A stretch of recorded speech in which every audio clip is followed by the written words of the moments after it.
Hello, hello. Welcome back. Oh, I forgot to make the music quieter. But we are getting set up for the series number 2 of the day. This time in the heroic division between Heavy Hitters and BoomerGaming. Now, I would show the standings, but for some reason it's not pulling the information correctly. But it's the first week. For both these two teams, it's their first game. So, not too much to worry about there. Now, we've already done the map pick and ban, so I can show you that at least. The coin toss was won by BoomerGaming, and they decided to go for first pick. So the bans for Heavy Hitters were Sky Temple and Battlefield of Eternity. BoomerGaming banned away Brax's Holdout and Alterac Pass. So with that being said, the first map is going to be the Towers of Doom. Another one of those pretty tall maps, to be fair, but it's one of those maps that typically gets into the late game unless you're really winning hard.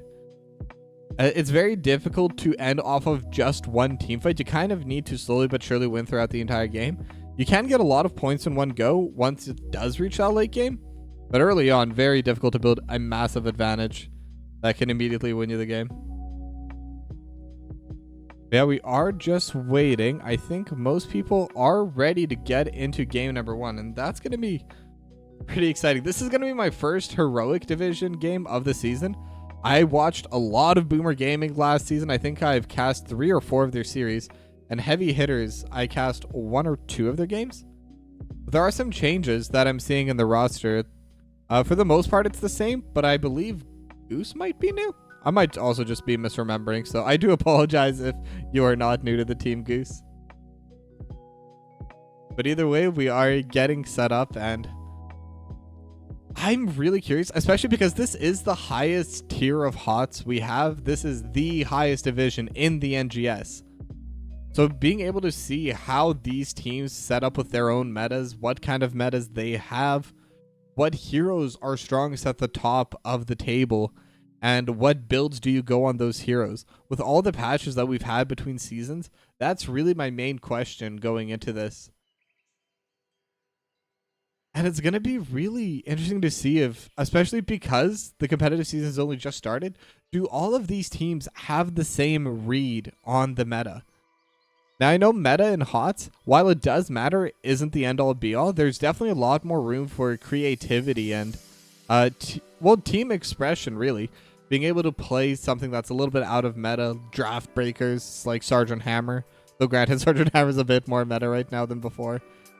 Illidan as a draft breaker. Just some heroes where, in very niche cases, can just absolutely explode the game open. And that's what I'm hoping to see in the Heroic Division this season.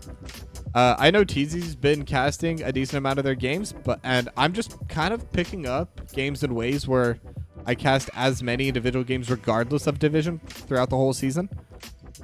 And I try to make a point to cast it live. So I may not be able to catch quite as many heroic division games as they did in the last season. But we'll see. From what I understand, casting is usually quite competitive in the early part of the season, and then it starts falling off. But I'm definitely not falling off anywhere. I love casting. So we are still waiting for one of the teams to be ready. Everyone is in the lobby, so once they're all set up, we can get going.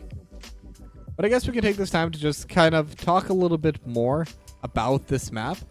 And also we can talk a little bit more about the Heroic Division in general. Now, unfortunately, I don't have the graphic working for some reason, but this is a massive division. There are 13 teams in the Heroic Division. I'm sure there will be a little bit of a separation between the top teams and the bottom teams, but I think it does make sense to have it the way it is. There's still a pretty big gap between Div A and Heroic, and the top teams it's mostly gonna, I suspect anyway, don't quote me on this, this is just my original thoughts.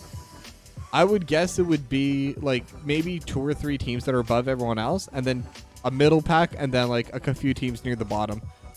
And that's what I'm kind of hoping to see out of this, because even if it is just one division that has like a pretty strong winner within it, it's still fun watching those 2-3 teams fight for first place, like the big pack of like 5-6 teams fight for 4th, and the last few teams fighting for like 9th or 10th even. And it's pretty reminiscent of European sports in general. I do follow a lot of soccer. I love rugby. I played a lot as a kid, so it is one of the few sports that I do still follow that definitely doesn't really have a big scene in North America. MLS is kind of getting there, but not really. With that being said, we are delayed quite a bit at this point, 10 minutes past the original start time. Hopefully we'll be able to get going soon. I'm going to see if there's any mention about what's happened. Doesn't look like it. Nothing in the Discord, nothing in the game chat. Whew. Man, I'm not really sure what else to talk about at this point. I guess I can talk about the sponsor. This will be a very good segue, and I'm sure everyone here is so glad I'm talking about this instead of the game. But this stream is sponsored by Matchmasters, and Matchmasters is a competitive match 3 puzzle game. Primarily, it is a 1v1 format where both players take turns playing on the same board. So you can set up moves that kind of block your opponent. And if the opponent makes a mistake where it sets you up, you can take full advantage of it. There's a lot of strategy, a lot of options with the different power-ups and boosters that you can use. And it is free to play. So if you're interested, definitely click. So if you are interested, click the link in the chat, download it for free, and if you hit any of the goals you see over in the widget on the bottom right of your screen, it will really help and benefit the stream a lot. And I do try to put as much effort into the stream as I can, so would really appreciate that. But yeah, one of the teams is being a little bit silent. I'm not sure what's going on over there. Then the other thing I guess I could kind of talk about is there have been a few patches, and I've been talking about this basically the entire week, but now that we're finally over in the heroic division, I'm very curious to see what the top tier thinks of the changes for Zul'jin and Oriel. Now, Oriel, as we saw in the first series of today, can heal a ton. Just an absolute monster when it comes to healing. And then, at the same time, Zul'jin is very powerful as well. Not quite the same as he was before. Doesn't need as much time to scale up anymore. Is more powerful immediately, but also doesn't scale as heavily when it comes to basic attacks. But because of that, it does open up the ability, as we saw in the game with Fangs, building the more caster build, focusing over on the twin cleave. And I'm wondering if Zul'jin is going to get picked at all, to be honest, in heroic tier. And I'm not saying that he's a bad hero, it's just that I genuinely don't know. And that's what makes it so fun for me, seeing all these different answers these different teams will have. And all these different meta reads and hero reads. So it does seem like what was happening is one of the teams is going to be fielding a sub for game number 1. The original member did show up, but then they're still going to be playing the sub. And once they're ready to go, we will be starting the game.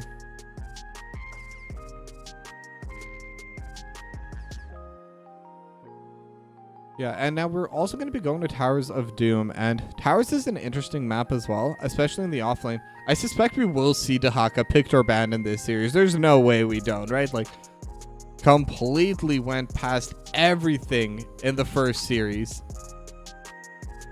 But I think Towers of Doom is a very powerful Dahaka map. There's a few options that are good as well that aren't powerful in like every map.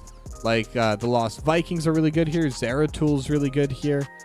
But Dahaka, Leoric, those are typically the ones you're going to see on this map. Zul, in theory, could also play well, but I don't think Zul in general is that good right now. And I don't believe he was touched in any of the patches, so.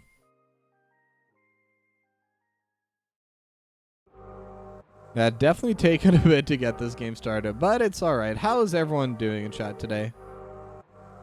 I basically reached the end of what I have to say about this as my esports broadcaster persona. I will go back more to myself and just seeing how everyone's doing today. Because definitely a decently long delay. I usually try to start the intro as the lobby's made. So by the time everyone gets into the lobby, by the time I'm done my little intro, it's about draft time. Sometimes I rush it a bit, sometimes I slow it down a little bit, but really does it get to this point where I've finished off basically every single thing.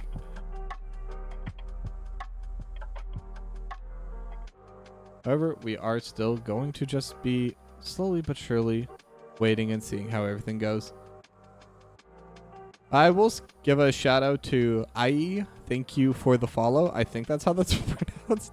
It's AIEEE_. So I imagine that E is meant to be followed indefinitely. Yeah, you know what? I'm not going to bother you all with my chatter. I don't think I have much to say. I don't think you care what I'm saying too much right now anyway. So I'm just going to go to a short break. And as soon as draft starts, we're just going to head right into it. So don't go anywhere. We should be getting started any minute now.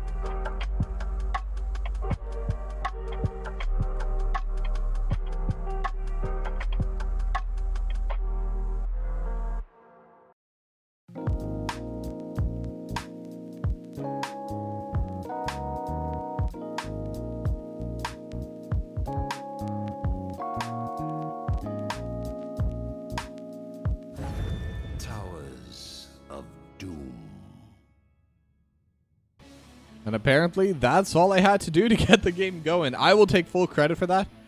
But the sub apparently wasn't answering, but they did manage to get their main starter. So both the two teams are ready to go. The draft is finally beginning.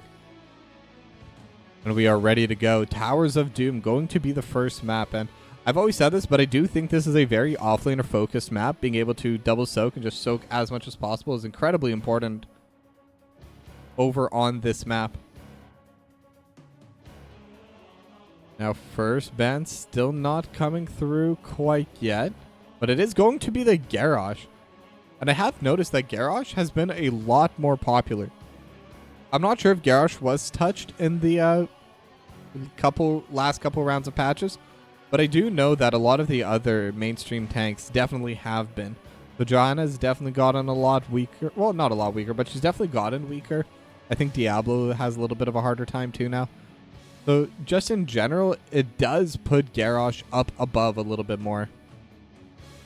Anduin going to be the next ban as well, coming out from Heavy Hitters. Kind of preventing the Leap of Faith, because Anduin did lose the amount of healing that he can do, but the Leap of Faith will always remain an incredibly powerful ability, able to bring out so much safety, because not only is it a cleanse, but it's also a displacement that most of the time will move the player into a much better position. And it's incredibly difficult to try and lock someone down when you know that they can just do that. And Mephisto going to be the second ban for BoomerGaming. Haven't seen too much of Mephisto in the other divisions, in the lower divisions, but definitely been seeing that Mephisto's a massive threat right now. Just an incredibly powerful hero, so much damage, and with Endurance of Hate, can even provide so much lockdown. And Sylvanas is going to be the final ban for the side of Heavy Hitters. Now, going to be interesting to see what they prioritize for BoomerGaming. Now, everything is still up on the table in terms of roles, but the Junkrat is going to be the lock-in for Dope Monster. And Junkrat, we saw it in game number 1 for the first series today. Very powerful, has a lot of displacement ability, can just completely destroy any plan you're trying to do. It makes you worry so much more when you're trying to just do a simple push even. Because if you step just slightly out of position, that concussion mine is going to throw you over the wall and into the opposing enemy. Now K-Star and Tezupaco going to lock in Brightwing and ETC. ETC was banned away fully in the last series, but got to get locked in immediately here. Very powerful hero. And Brightwing on this map, it's a very big map. But having that phase shift, being able to turn a 1v1 in the offlane into a 2v1, very powerful. And now Dahaka and Diablo going to get locked in for iFeed and Bellers. And I was talking about the offlaning Dahaka on Towers of Doom, and that is exactly what we're going to see from iFeed today. Now, they don't have a healer yet, and they don't have... I do think they will definitely need a second DPS. Junkrat cannot solo DPS. What kind of DPS will be remain to be seen, but they're definitely going to need something else. And the Rhaegar is going to be banned away from heavy hitters, so they decided they're more worried about that healer. Now, from the side of BoomerGaming, they need to ban either an offlaner or any kind of DPS or flex. Medivh could potentially be something to get rid of. I don't think they're too worried about Amaya. If Junkrat has a lot more range than that, and then Dahaka and Diablo don't really care if they get pulled in with the Umbral Bind. But they are going to ban away the Genji. And I'll be honest, I know Genji is quite powerful on this map, but I do think a big part of that is also with the Light Bomb combo. It is very stronger to Junkrat. Junkrat has a very difficult time playing into Genji. Because even if Junkrat goes the auto attack build, which is the only thing that can reliably hit the Genji, that can just be deflected right back. It's very slow in terms of the projectile speed, so the hunt is on. Gonna be easy to play against that. But Ape Monkey and Drunk Unicorn gonna lock in Sonya and Lunara. Lunara can deal so much damage and is very good at picking off backliners, so very solid pick into this Junkrat. They are saving the 10th pick for Xanthanarium.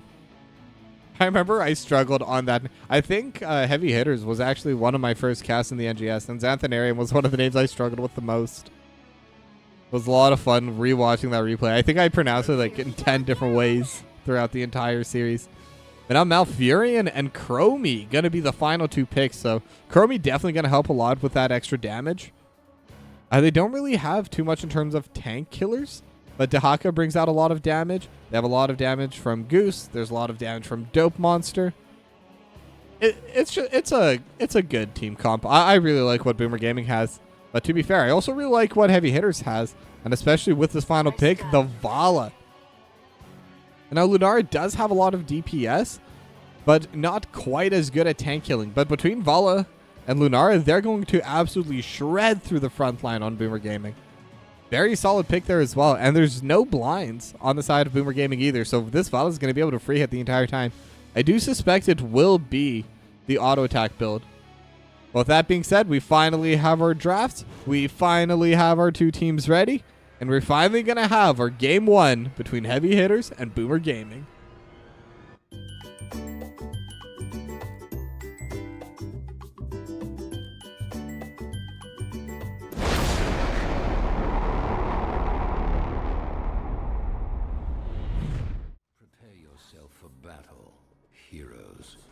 All right, and we are now here. We are at Towers of Doom. And both these two teams do seem to be setting up to go into the mid lane. There's no Anubarak. There's no Sylvanas. So the amount of cheese plays happening early are definitely limited. No Stitches either. The battle begins. So most likely it will start with all members going towards the mid lane. Now, what I do think is curious is this offlane matchup with the Sonya versus Dahaka. I do believe it's Dahaka favored. Fight.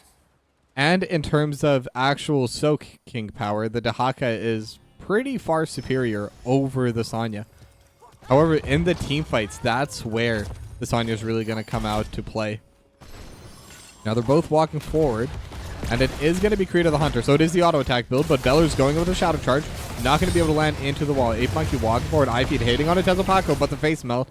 Just going to pull everyone back. Just a little bit of damage going back and forth. And actually, everything landing on a Tezopaco. Phase Shift going to get utilized here as well. And is this a Sandblast? Yeah, Sandblast not quite landing on these last few hits. Oh, and as I say that, Xanthanarium going to take one to the face.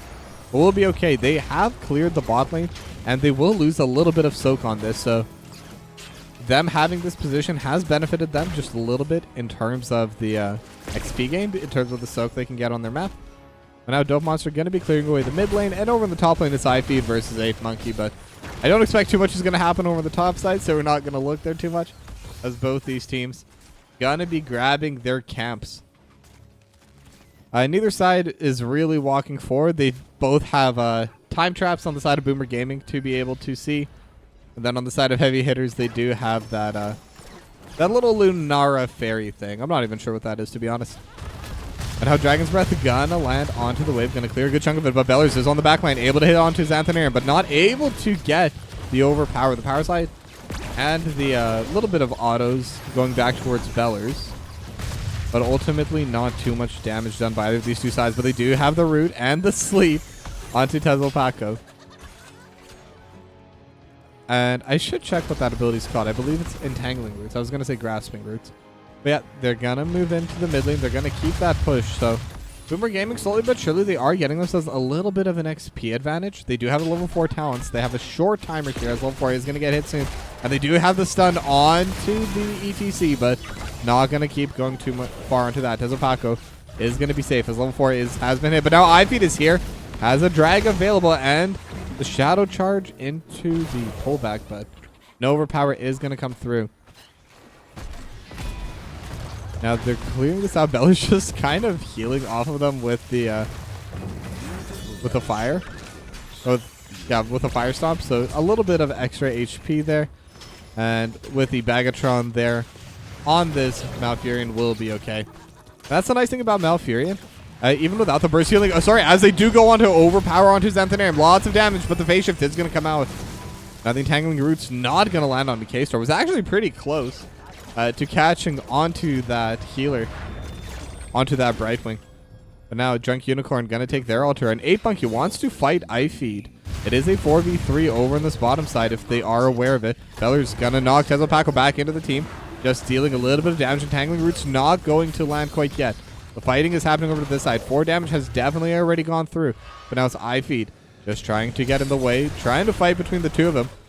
And they're actually bringing more members. Bellers is already here. They have the stun. The Shadow Charge on the Drunk Unicorn. The overpower to pull them back. Bagatron here as well. Trying to set up the Entangling Roots. They're not going to be able to. They're going to take down the Lunara. Drunk Unicorn are going to go down. But in the meanwhile, they lose the Chromie over in the bot lane. And that's going to be another 4 damage going towards the core.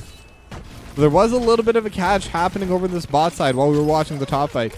But it is going to be 2 altars in favor of Heavy Hitters. So 8 damage for them, only 4 from BoomerGaming. But the kills are really what's going to matter. It's 1-for-1 tie, and both teams are about to hit level 7. Level 7 just dinging over for BoomerGaming, and Heavy Hitters have it as well. Now Tezelpaco going to be clearing the wave. Red side, Siege Camp is gone, and now the blue side going to be able to take theirs. And as McNugg said, with the Wisp, they do see them coming forward, but the Fire Stomp going through onto all of them, and iFeed is here looking for the play. Is going to land the drag, and that's onto the Brightwing. That is the target you want to take down. As the healer is going to be removed, and maybe they can start pushing aggressively here. And Xanthanarium getting looked at. Fire Stomp coming through. Overpowered, just barely not in range, but Tezelpaco is in range. And the Entangling Roots do land onto Xanthanarium, but Xanthanarium does get woken up immediately. They do have the level 8s, and with that, Tezelpaco gonna get knocked back into the team and will get taken down. As another kill going over for BoomerGaming, 3-1 the kill score. And it is going to be the Temporal Loop. And with Concussive Mine, with everything they have, it's incredibly powerful. And the main analysis I want to talk about is their target selection during that fight. They had Temporal Loop up for a good chunk of it, but they didn't use it until they took down K-Star.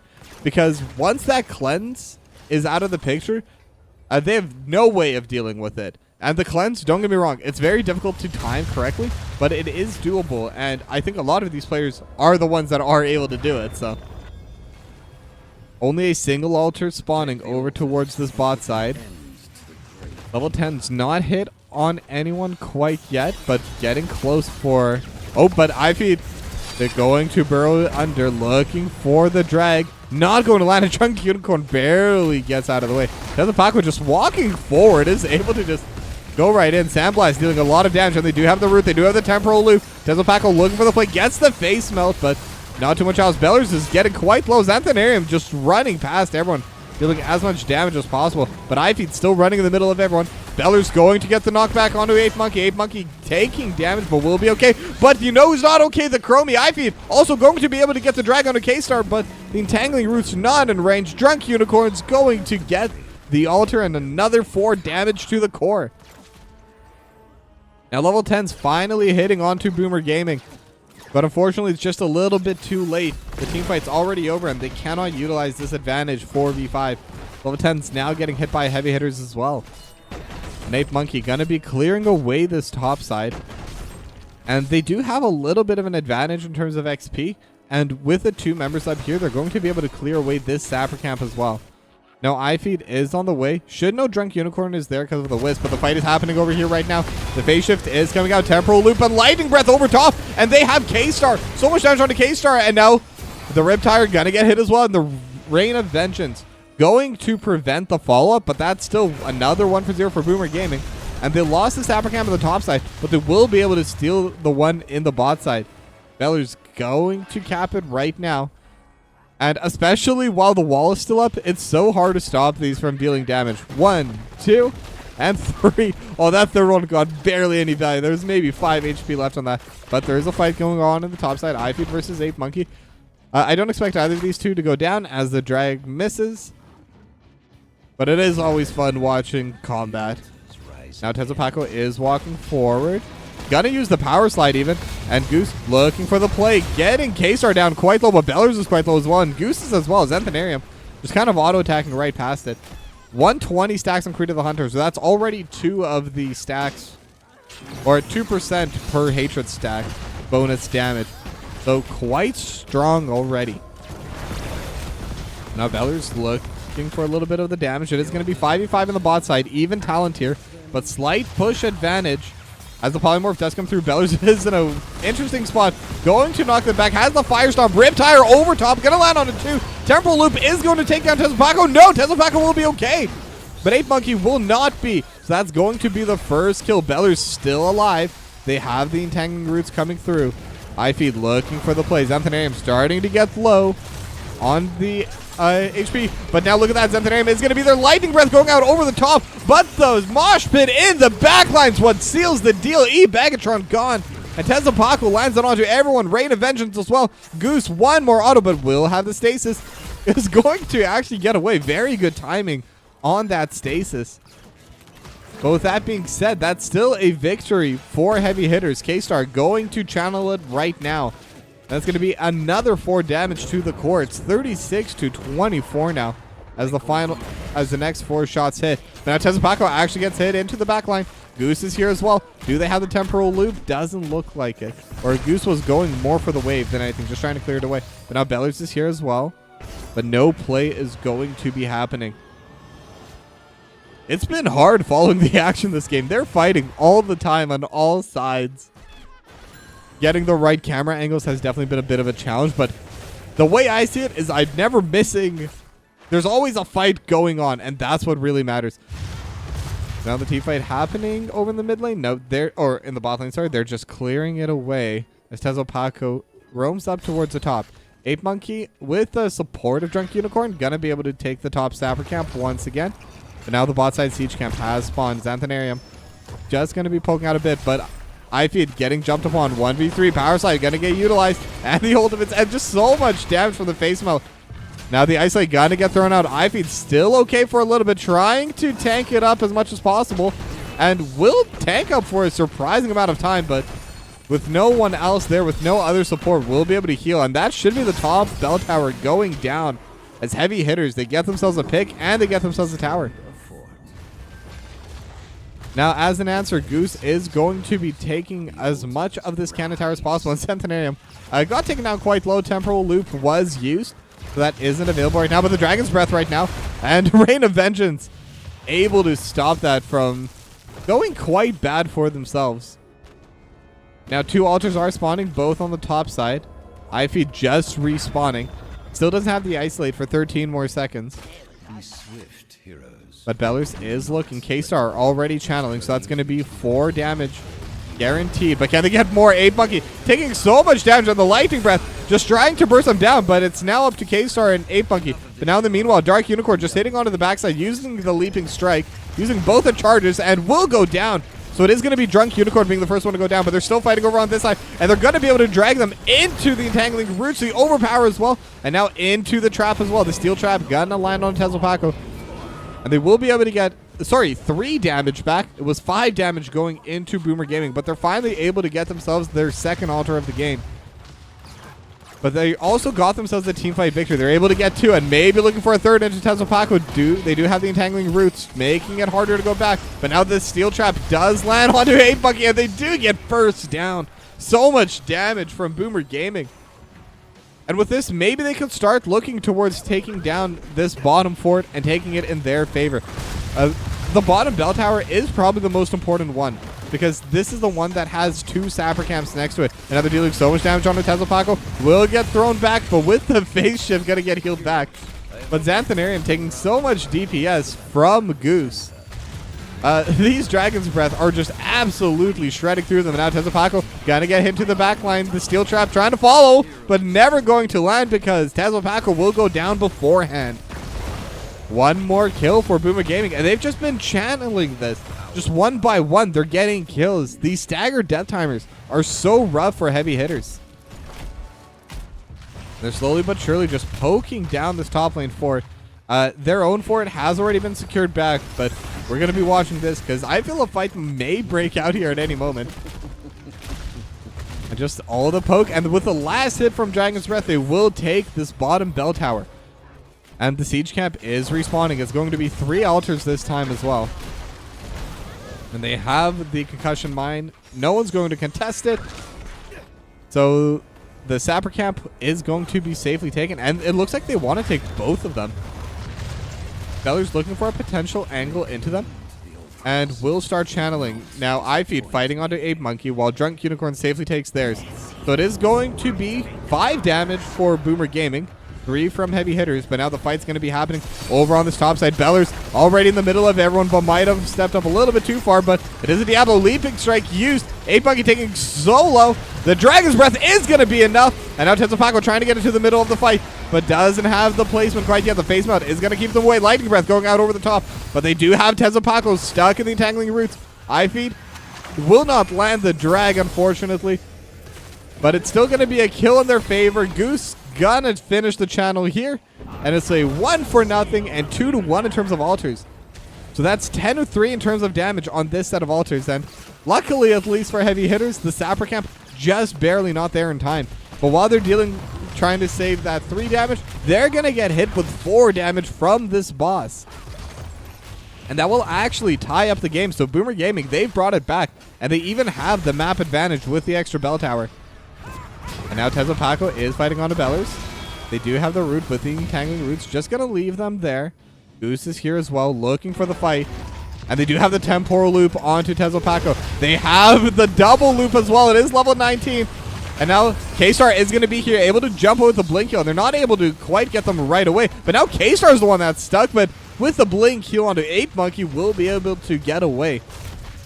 Very good timing on that blink heal, because K-Star could not blink heal Tezelpaco again, but they definitely could blink heal onto Ape Monkey. They were also able to get the bottom bell tower back in their favor. So the game is mostly reset. However, there is now a level and a bit lead for BoomerGaming. They've been able to get themselves so many kills. They've been able to steal away so many camps. And with that, level 20 is on the horizon. Now, Beller's looking for the play, but not going to find it quite yet. As level 20 is now hit, they do have the advantage going forward into this team fight. Still a full level away, so there's a good chance that heavy hitters will not have it ready in time. So this could be 8 damage, and that's half of the remaining HP for heavy hitters. But now they do jump on Tezelpaco. They have the Lightning Fury going on over top. Tezelpaco is trying to run away, but with the stuck in a loop, will get taken down. And now K-Star getting sniped. No, but with the spell armor, we'll be okay. Did get hit by all 3 shots from the Dragon's Breath. Now Dope Monster gonna seal that away. The middle altar has already been taken as well. So it's at 12 HP. Riptire gonna get thrown out over the top. Not gonna land onto anyone, unfortunately. They did have the positioning for that. But now the The sapper camp is going to land here, and they're going to be able to take this fort. And I think the idea is here just to get that extra little bit of damage. So now E-Bagatron is going to run back down to the bottom, going to get that extra 5 damage to the core. And it's always fun watching it land. Boom! 5 damage onto that core. Level 20s are close for heavy hitters, and they should have it in time for the next set of altars.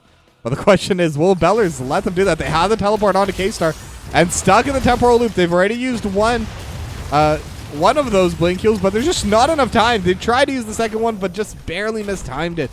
Geese able to time the DPS perfectly onto it. And with that, there is no healer available. Level 20s are about to get hit, but Xanthanarium almost gets killed off by the Dragon's Breath. Beller's just trying to get in the way as well. Now Tezupaco jumps in with a power slide, but it's so difficult. And Xanthanarium does get sniped in the back line with the Dragon's Breath, and they also got Drunk Unicorn, and things are starting to look pretty bad for heavy hitters, if I can be honest here. They've lost 3 members now. This mid to late game team fighting for BoomerGaming has really been powerful. There's a reason they were the playoff team of the Nexus division last season, and why they're in the Heroic division this season.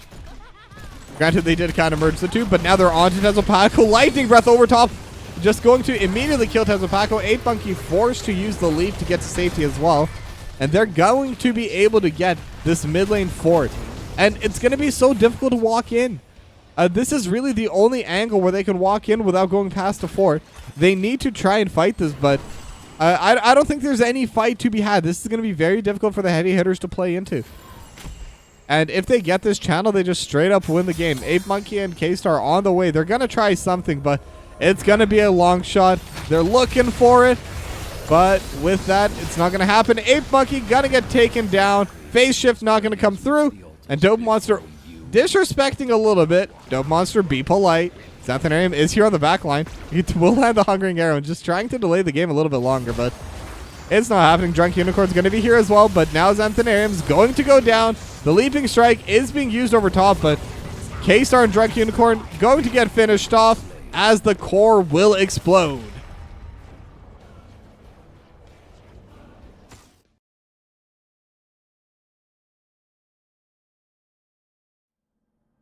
And that was game number 1 between BoomerGaming and Heavy Hitters.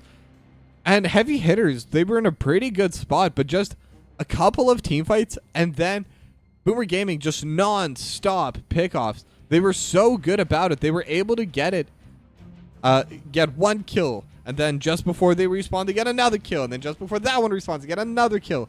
And there was probably a solid like 2 to 3 minutes of 4v5, and BoomerGaming definitely made sure to take advantage of that.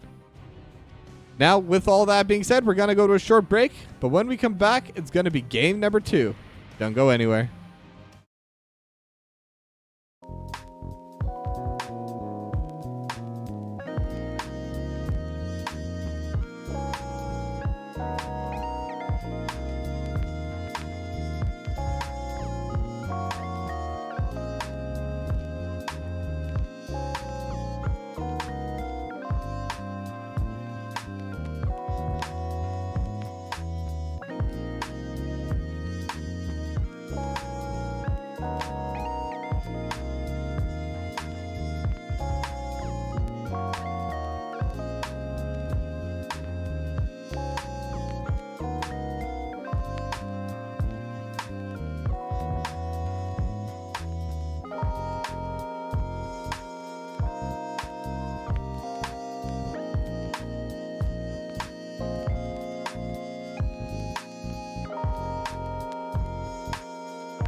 Welcome back to game number 2, and we are going to Tomb of the Spider Queen. Now, we are still waiting for the last couple players to join, but we will be in the draft momentarily. So, what do we got here? It is a much smaller map, so Dahaka, once again, not quite as strong here. And we did see that Dahaka had a lot of good team fights and is just able to get so much pressure on opposite sides of the map. Well, the first ban now coming through it is going to be the Anduin banned away on the side of BoomerGaming. Although, as I say that, they have swapped sides, so give me a moment. I hate when that happens. Does that work? Now I'm going to have to manually swap them.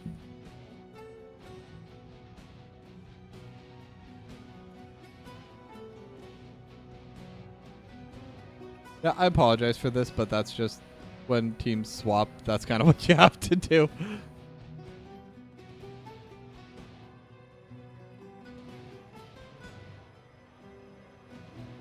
No. Oh. Okay, there we go. Now we can get right back into the draft. So it is going to be Mephisto and Garage banned away on the side of BoomerGaming, and Anduin and Sylvanas banned away on the side of Heavy Hitters. ETC is going to be the first lock-in. So Tezopaco really liked playing it last game, and it was a very close game. I don't think any of it had to do with draft. I think it was entirely execution from both the teams. And Heavy Hitters were in a pretty good spot, but BoomerGaming wasn't that far behind for most of it. So ETC definitely had a lot of value, especially in that bot lane altar fight at the start of when level 10s first got hit.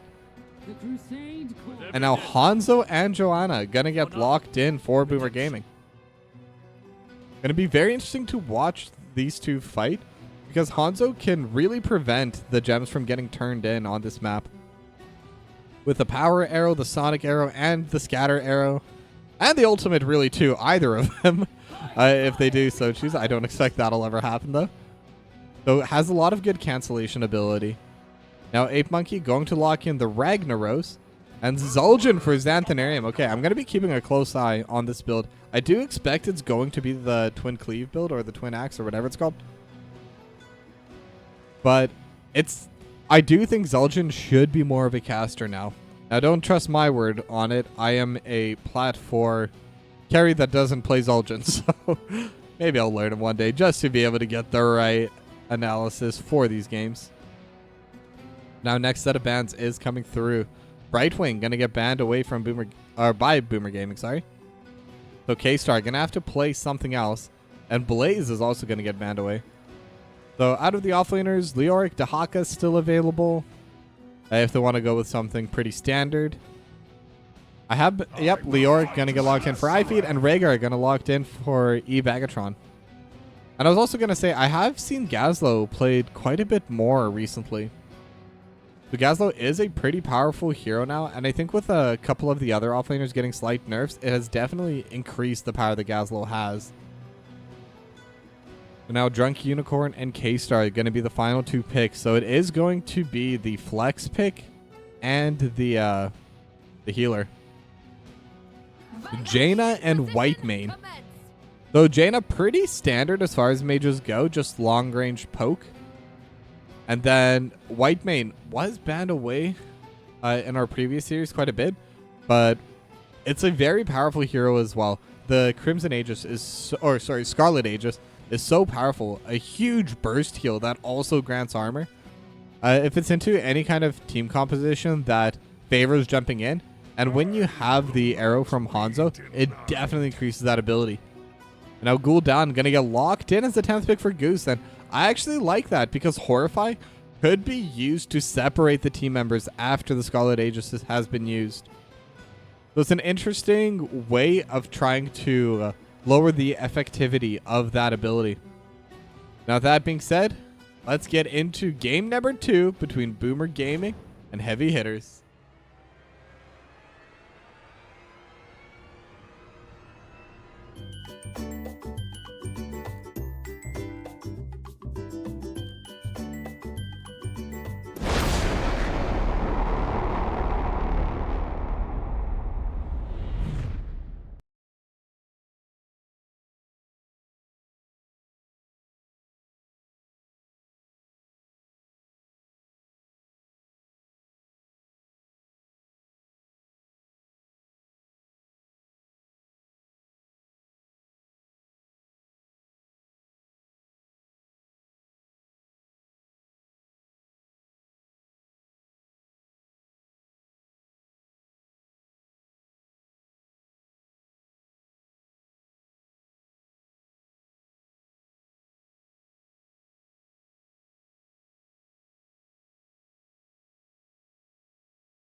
I totally misclicked there and never actually sent it to the correct scene, so I apologize for that. But yeah, now the team fight is starting. They're already met into the mid lane. Beller's gonna get slowed down here. And Xanthanarium taking so much damage over the back line, but now Tezopaco is getting quite low and is going to get pulled back with a Condemn. K-Star is in the position as well and is going to get finished off with a Blinding Shield. So that's going to be 2 quick kills for BoomerGaming. As now they are grouping over into this top side. They have a quick half-level lead. And at the same time, they're going to be losing out on the gems. It's already 15, 16 now for BoomerGaming. Less than half that for Heavy Hitters. Now Xanthanarium and Tezopaco. Xanthanarium at least managed to get a couple stacks of Yuan Axe, and that's definitely going to benefit a lot. Beller's just trying to turn in 2, and will be able to just kind of sneakily. I don't think turning in 2 really matters that much, but when there's nothing else to do on the map, Beller's wants to be in this area anyway just to watch the rotation. So may as well turn in while you're doing that. Now the Bruiser Camp going to get locked in by Goose and Bagatron. Now Tezopaco is going to get hit by the Drain Life, but not too, or Drain Hope, sorry, but not too much is going to happen from it. Now making a decent chunk of damage from Tezopaco. Now do they have any other lockdown? They really don't. It's just going to be the Condemn pulling them back. Now Fell Flame and Corruption. Sorry, it has been a while, so I do need a little bit of a warm-up for these different ability names. But now the Bruiser Camp has been finished off by the side of Heavy Hitters, but the entire wall has been finished off by BoomerGaming. So once again, a little bit of a lead for them. They do have level 4 talents up and available as well. Xanthanarium gonna dodge away from the Corruption as Dope Monster's kind of solo pushing the top lane. That's gonna also increase a little bit of the XP lead. Now Beller's looking for a potential play. Is on the back line, but they are a little bit aware. They know it might come over towards the top side, so they're just going to stay away from it. Now Heavy Hitters is going to be pushing out this top. Dope Monster just kind of trying to get some poke, trying to get some stacks over on the scatter arrow. And they're not going to continue pushing. They are just going to back away. But now Bellers is here to watch the rotation, just trying to dismount people, just slowing them away from the bot side. But with the Iron Skin, we'll be okay. I was going to say, might have been pushing the limits a little bit too much, but Beller's definitely knowing Joanna's limits during that. Now the Siege Camp is finished off by Goose and Bagatron. And they've been kind of running around as a duo, just taking down all of these different neutral camps.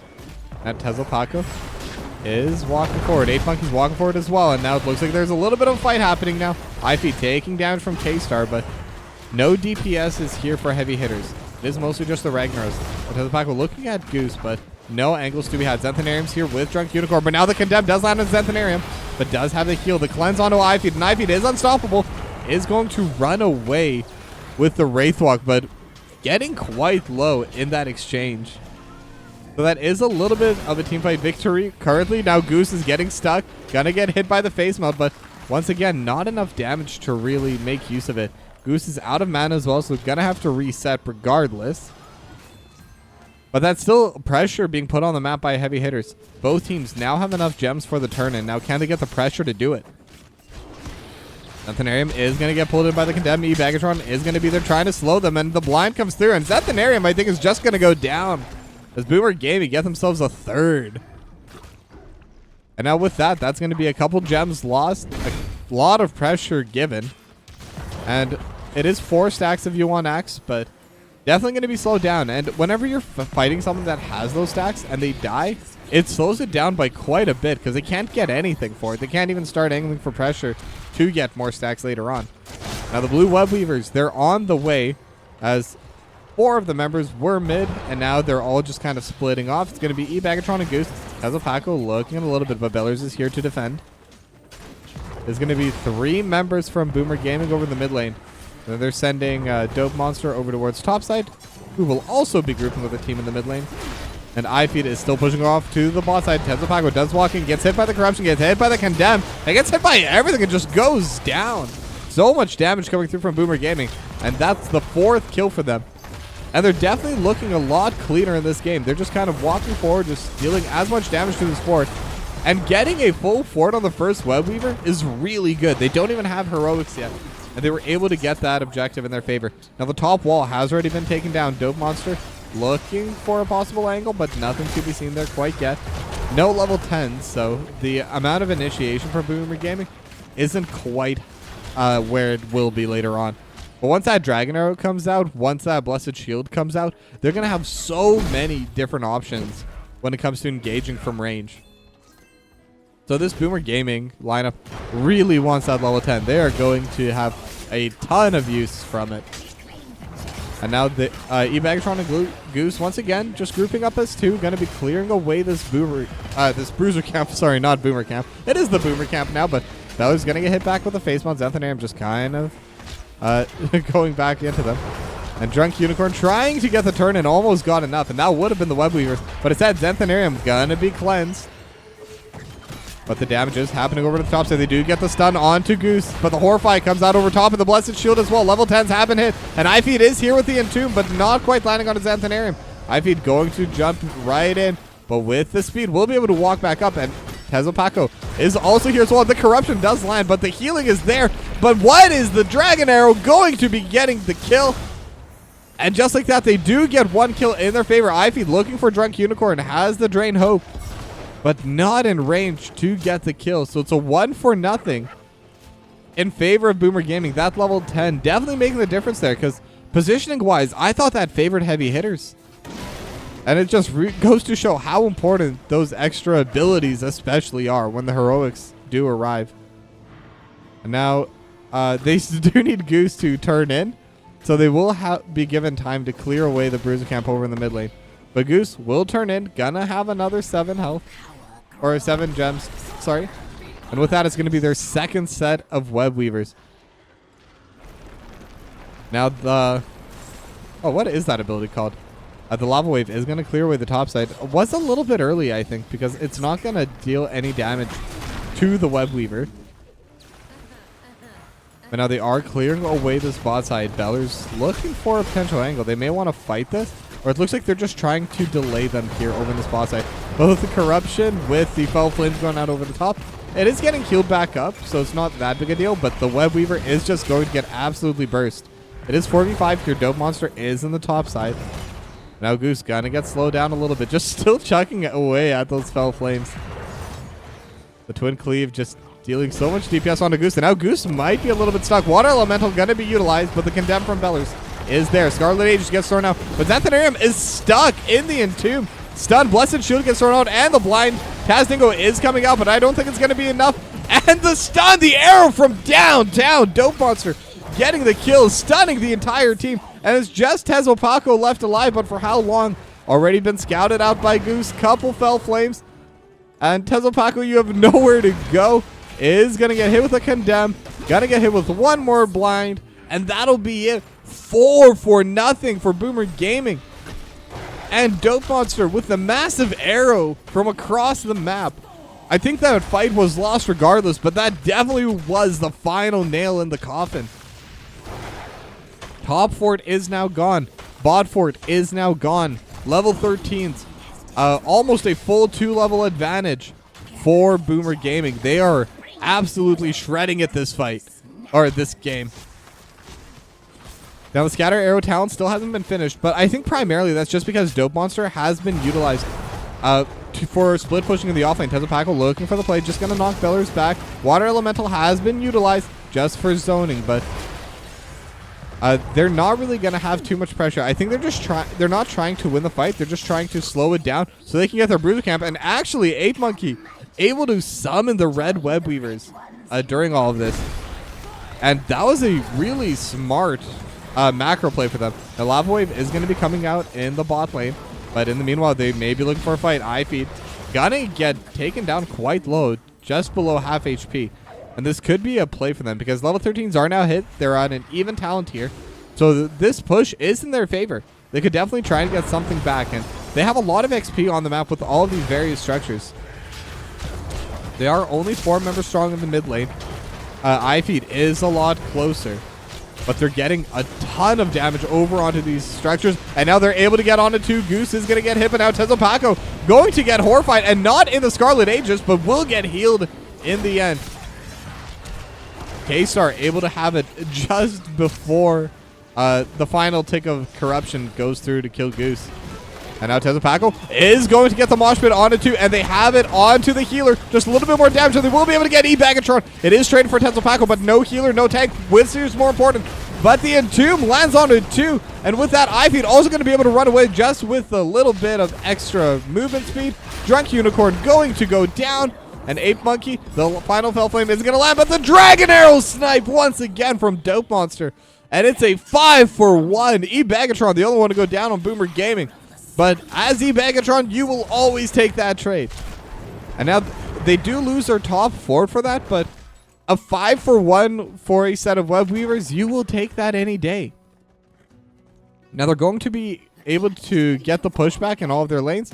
Beller's looking for the play over in the mid lane, but Tezupaco is going to be here to prevent the push. Just a little bit of damage on that cannon tower. Wanted that extra XP potentially, but not going to be able to get it. It is level 16, level 14 now, over a 2-level lead even. As Ifeed is going to be able to take down the Siege Camp. Bruiser Camp is going down for them. But Heavy Hitters, this is a Hail Mary play. They are going to the boss. And I believe Dope Monster going to scout it out. But no, they think they're turning in. So they might be able to scout this out on their own. They just need a couple more hits. So they will be fighting against the Web Weavers. But at the very least, Heavy Hitters getting the boss for themselves, that's really big. Now Goose gonna scout it out, but just a little bit too late. The Fell Flame going to prevent them from rotating downwards, but I don't think they mind too much. But even getting it off the map when you're this far behind is a good play, even if this boss ends up doing nothing, which I strongly suspect is what's going to happen. But it forces them back. They have to push it out. They can't just leave it. And that gives Heavy Hitters time to get their level 16s. It gives them time to just scale up to level 20. Because they're going to be behind for the whole game, but now the Dragon Arrow gonna come through. Is there any follow-up? They do have the Horrify, and actually they're going to be able to get K-Star back in. And now, but the Scarlet Aegis is there in time. Goose going to get healed up with the Ancestor healing. And now the stun does land. E-Bagatron is stuck, and they do have them stunned, but now the Condemned going to pull them out of the mosh pit. But no one going down. But again, any team fight that BoomerGaming doesn't win is a win for Heavy Hitters, but the team fight isn't over. Tezupaco going to dodge away from the Entomb, but I don't think Tezupaco has anywhere to go. Going to be another kill for BoomerGaming. 15-1 is the kill score as they put on an absolute clinic. But now the bottom Web Weaver is going to get cleared away. Just the top one remaining, and that's where BoomerGaming is rotating to. No ultimates available for either side except for Taz Dingo as they try to get themselves this keep. It's going to be difficult. Their Web Weaver does not have a lot of health. And Drunk Unicorn is available. And Drunk Unicorn has a lot of wave clear. But the issue is they also have a lot of HP right now. And Tanthanair getting taken down solo by Goose. But the fight is coming through. They're not going to be able to take down the keep, but they did get 3/4 of its health. And now with that, Tezupaco is going to respawn. As both sides just kind of walk away from each other. Still over a 2-level lead for BoomerGaming. But level 20 not hit quite yet. So there's going to be a brief period where they're on even talent here. Now the Lava Wave just going to clear away the bot side. And one of the weaknesses of Lava Wave is they don't actually get the gems. Tezupaco going to pick those up right now. But ultimately, all it really does is that it gives you the lane pressure and it does give you the XP. But this could be a moment where Heavy Hitters could look to fight. Because it's going to be difficult when the level 20s come in. BoomerGaming is going to be incredibly powerful with it. But it seems like their priority instead is to just kind of fix these waves up, put it in a good state, and then turtle up in the base. They haven't lost any of their keeps yet, so they could turtle up for a while. The core is decently strong, and it will take time for the keeps to go down. But when there's... Well, it's actually less than a 2-level lead now, but when there's almost a 2-level lead, it's you definitely want to try and do something, and I think this is the something they're trying to do. They want to watch someone walk forward and then catch them out. Tezupaco is walking forward. Ifeed sniffs it out and won't overextend. Knows exactly where to stand, but they will be able to get themselves at least a siege camp for now. And BoomerGaming is also being smart by not trying to fight. They know that there aren't even talent tiers, but that they're also super far ahead. Now level 20s are hit, and this is where I suspect BoomerGaming, they're really going to start pushing the tempo. Beller's looking for the play. Sees Tezupaco, but neither one wants to engage on the enemy tank. Now Tezupaco going to use the face melt to just clear away this mid lane. No web weavers available for a while, but Goose just over in the top lane using the corruption, but Goose is alone, so it looks like they may be trading their life for this. Now Drunk Unicorn is here as well. They have the water elemental, and does he have an ability I do not know about? Teleport to demonic circle. Ah, that's that level 20. Okay, I don't think I've ever actually seen the level 20 pick before, so that's why. That makes a lot more sense what was happening there. But I mean, that's still pretty big. It's a 1 minute cooldown. And BoomerGaming still were not able to get the last hit on the keep.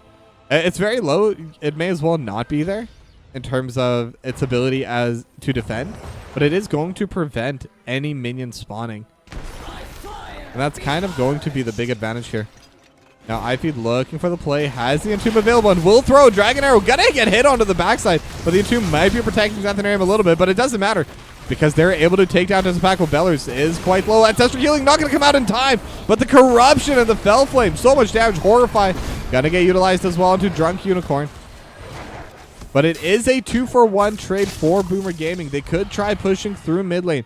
They have a Bruiser Camp in with them, so they're going to have an ability to push. But instead, they're looking for the boss. And I think this is them looking to end the game. They want to take this boss and push to core with it.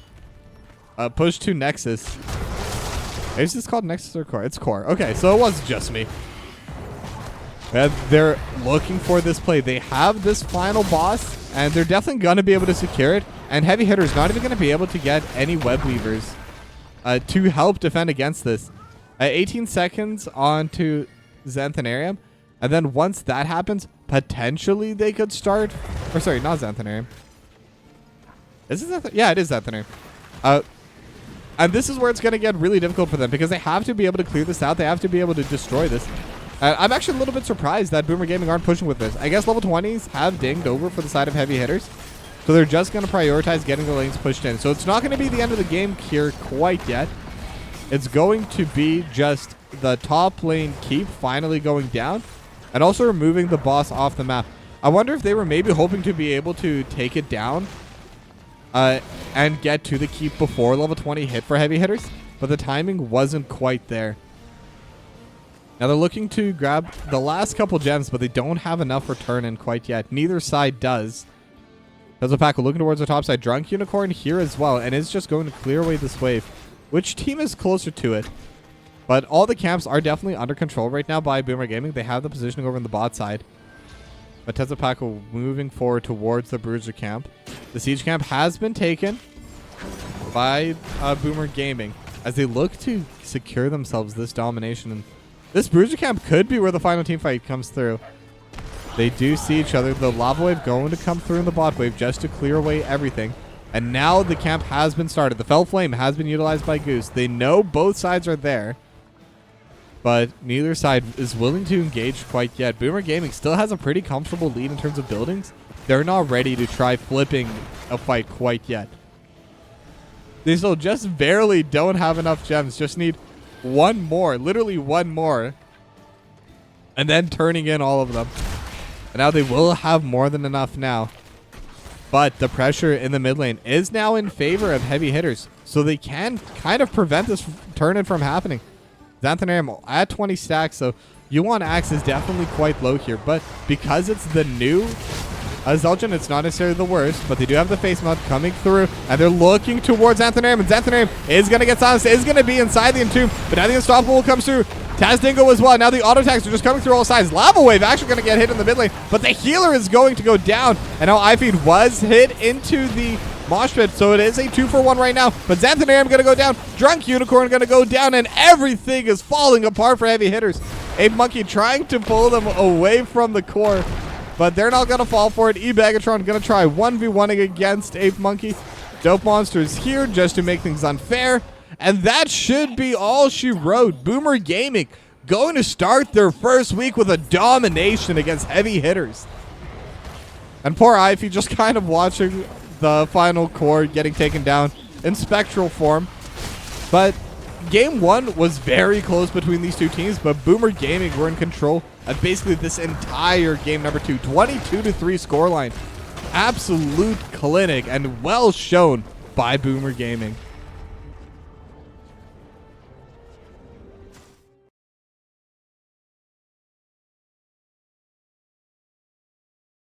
And the sound, thank you very much for the raid. But unfortunately, this series is also over. That was a really fun series to cast, though. Game number 1 was so back and forth. And game number 2, Heavy Hitters definitely made it look like they would be able to come back. But unfortunately, just the last second, they weren't able to get it done. What's going on here? There we go. With that being said, thank you all for watching. I will be rating you over. I believe Peldor has the next cast. I'm not sure if they're live right now, but while I look for that, be sure to download Match Masters, the new Match 3 competitive puzzle game. Play 1v1 against your friends, play 1v1 against strangers, and show them who's really better at those types of games. Okay, so it doesn't look like Peldor is live quite yet, but there is another NGS cast, and that's where we're going to be going. So thank you all for watching, and I will be live tomorrow most likely with the Nexomania games. It is going to be the finals for all of their different divisions. So hopefully see you there, and if not, I'll see you Friday or Sunday. Oh, I'm basically here every day, so I'll see you around, and have a good night.